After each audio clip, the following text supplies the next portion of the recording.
Hey everyone, thanks so much for joining me for my weekly AMAIM Warrior at the Borderline review. This week was episode 5, Determination.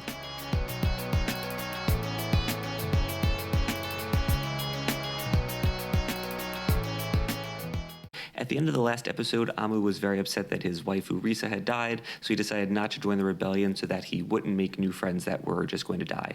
So at the start of this episode, he decides that he's going to visit the town of his dead waifu, where he runs into one of her friends almost immediately, named Mr. Nose. Maybe it's pronounced a little differently. We're then introduced to a bad guy, who's later revealed to be the deputy governor of this town, and that this town is under the control of the Asian bloc. When we meet him, he's generally sort of being a bad guy and talking about how much he loves killing Japanese people. Mr. Nose then introduces Amu into some of Risa's friends, and we learn that the evil guy was being evil and destroyed her house and ran her family out of town because Risa joined the rebellion. Risa's crew doesn't seem to quite get the message that she is dead, so just to be a little bit more explicit about it. Risa's friends then ask Amu to tell them what she was like, which is kind of weird because they're her friends and Amu kind of only knew her for about half a day while she was trying to seduce him into joining the rebellion. But luckily, Amu runs into another random person who takes him in for the night, but this time he did not have to work hard labor for it. We're then kind of given a brief interlude and we see the Oceania guy that had been tracking Amu for the last few episodes. He gets some sort of like super-powered AMAIM. We also see that the ghost is repairing his AMAIM, but we're not given a face or maybe mask reveal yet.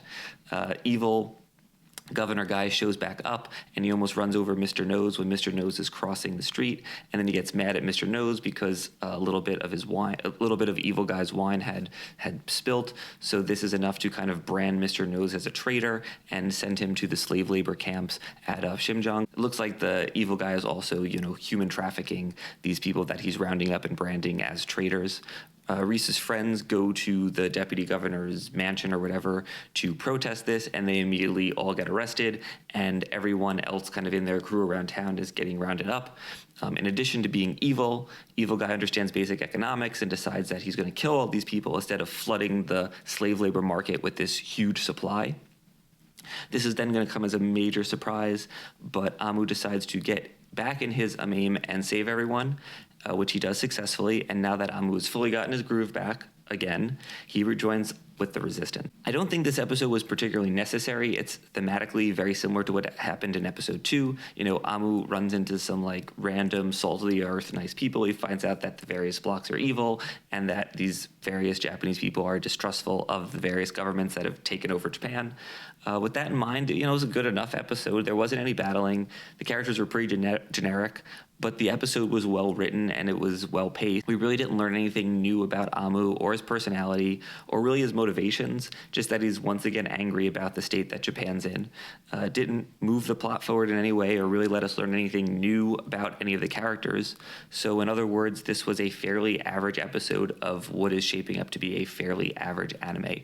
Nothing special here. It does look like we're going to be meeting the third main character pilot on the next episode, so maybe that will be interesting. Thanks so much for checking out this video. If you enjoyed it, I'd really appreciate a like or subscribe. If you didn't like it, tell me about it in the comments. I normally put up AMAIM episodes Monday afternoons, and I put up figure reviews on Wednesday.